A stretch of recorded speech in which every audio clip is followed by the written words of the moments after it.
it was like abortion went from being like a political issue or a debate topic or a sin or a medical procedure, whatever it had been. It was like abortion had a face, and these are the girls in my classes. I knew that day. I was like, I'm going to live and die for this.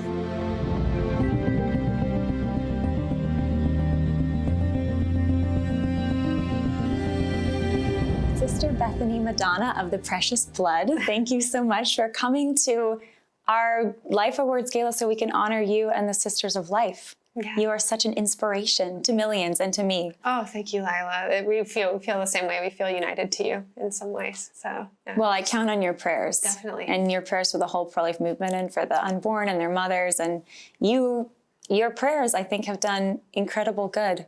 Incredible good. I do believe that. It's being a privileged time for us, especially recognizing that the Lord is at work and, one heart at a time, but also like there's a real stirring. He's doing something really mighty and it's getting a lot of attention, and hopefully there's going to be a resurgence of our recognition of the sacredness of human life because of all of the talk and all of the experience of wounds actually too, and need. So people, the wounds, maybe wounds of abortion in the past, wounds of abandonment, that actually can help people in the end see their need for love and for truth, and ultimately can accept the healing mercy of God. Definitely. And it just draws out the hunger and the thirst, and it's not being satisfied by this culture and what the culture promised. It's not fulfilling me. And so where can I go and who do I go to? Yeah. So we're going to be honoring you tonight with the Life Award, which we are thrilled that we get to have you with us because you are such an inspiration to so many. I want to learn a little bit about Sisters for Life, and people listening can learn about you. Tell us about your founding and what the Sisters of Life do. Yeah, happily. So we were founded by John Cardinal O'Connor in 1991, and he might have been the most unlikely person to found a religious community of women. So as a young priest, he volunteered himself to be a chaplain overseas during the Korean outbreak, and he thought he'd be a chaplain for the military for a year. And he asked to come home, and they said just one more year for 26 years. So he was a Navy chaplain. He became the chief of chaplains and a rear admiral and spent most of his time with men in war. But he had a profound experience on a retreat at Dachau, the concentration camp. And he put his hand in one of the ovens and experienced the intermingled ashes of Jew and Christian rabbi, priest, minister. And he said, "Good God, how could human beings do this to other human beings?" And he said he got just a surge, like a sense of the sacredness of every life. And he, in his own heart, knew that everything he would do for the rest of his life would be for the human person. So it was years later that he felt at the age of 70, the Lord calling him to raise up a community of women religious who would lay down their lives so that others could have life, and founded the Sisters of Life with an ad in the Catholic New York entitled "Help Wanted, Sisters of Life." For vocations. Yep, for vocations. Is this something God might be doing? The Holy Spirit might be raising up at this time in history. And the responses started coming in, and he shares that he knew he was in trouble. Wow. And so how many Sisters of Life are there now? We have 134. Yeah, we just had 9 postulants enter this year. Beautiful. Well, and I know some, I've met you over the years many times and seen your work. You're such a beautiful, not just in the work that you do as a sister, but in your speaking and in your advocacy. It's just so compelling. What are the different things that Sisters of Life do? Yes. I know that one of them is prayer, one of them is education, but there's a lot more that you do. Sure. Yeah, each of us has the same life of prayer because we're contemplative active, so we pray about 4 hours a day, and everything really just flows from that. So we serve women who are pregnant and vulnerable to abortion with appointments scheduled, and that's in several convents. We walk with the most vulnerable. We have a convent in Manhattan where pregnant women live with us through their pregnancy, and then for a time after the baby's born, and we get to help them really flourish in their motherhood. We have a retreat center where we have weekend retreats just for spiritual renewal and refreshment, especially for those in the pro-life movement who feel sometimes tired or discouraged, just to give them like a breath of fresh air and renewal for their own hearts. And then we walk with men and women suffering after abortion as well in our hope and healing mission, which is powerful, really, really powerful to watch them come back to life, after they've really often condemned themselves to death. It's beautiful to see the Lord restore them in his mercy. And then we accompany college students on their campuses. So we get to have one-on-one meetings with the girls and host women's nights on several campuses, just on the feminine heart and their dignity, what they deserve, what the Lord wants to do with their gifts and for their joy.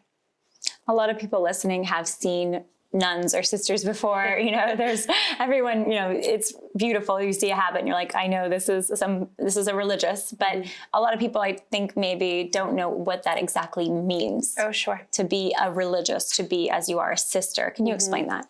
To be a religious sister is someone who has been invited by Jesus through a personal invitation, through an encounter with him in prayer, to give all of your love, especially in my own story, just the love that you've really anticipated giving to a husband, that you dreamt of from a beautiful marriage. The Lord will ask for that love to be given to him, and he receives it and loves you as spouse, gives himself totally to you in that way. And in that, there's a shift even in the way that your maternity will be expressed. So rather than physical maternity, having your own little ones who you can nurture and be called mom by, it's a beautiful expansiveness of being entrusted to every child as if it were your own.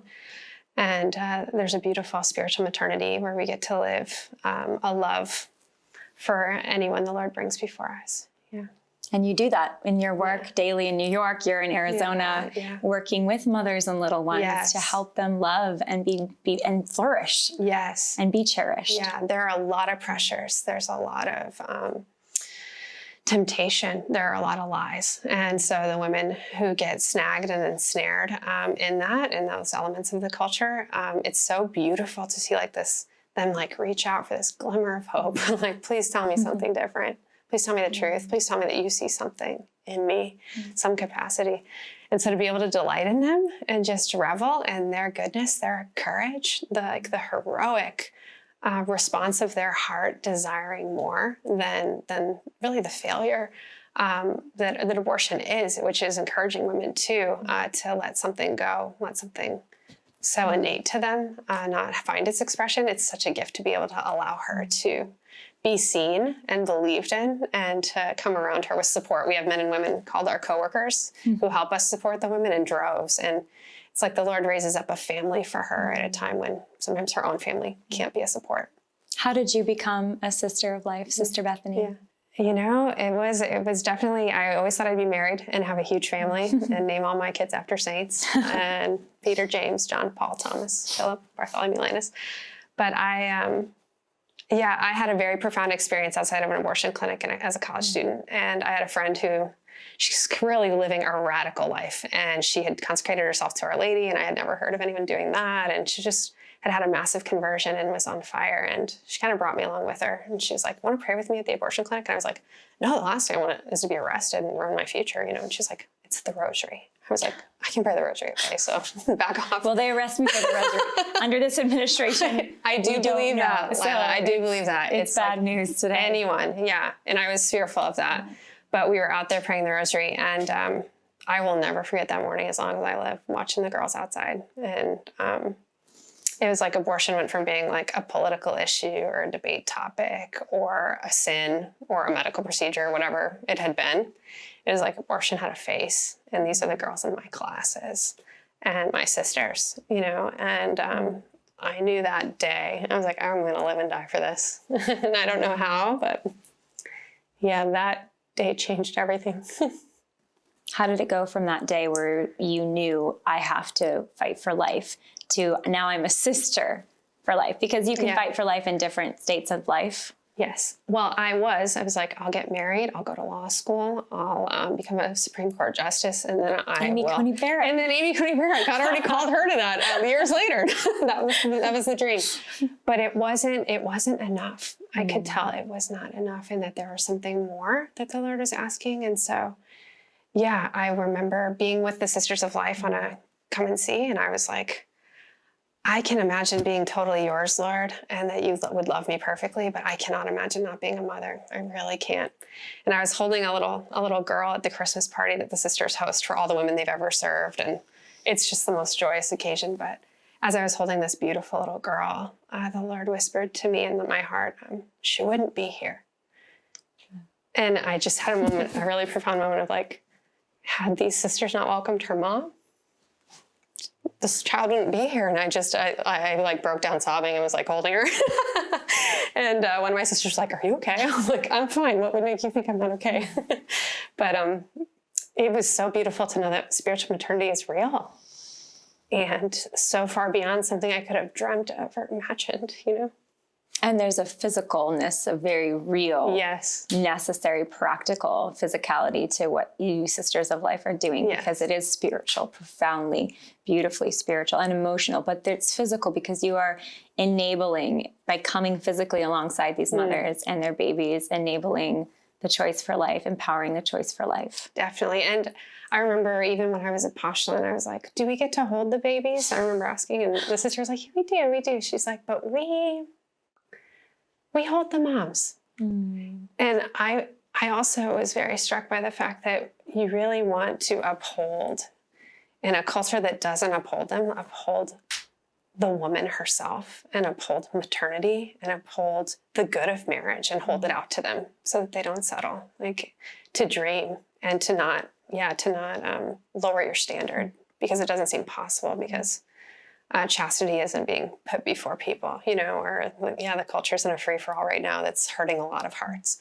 So to just hold to them the truth of what they're made for and what they're called to and what's possible, and not to settle, and to allow them to dream again is so important.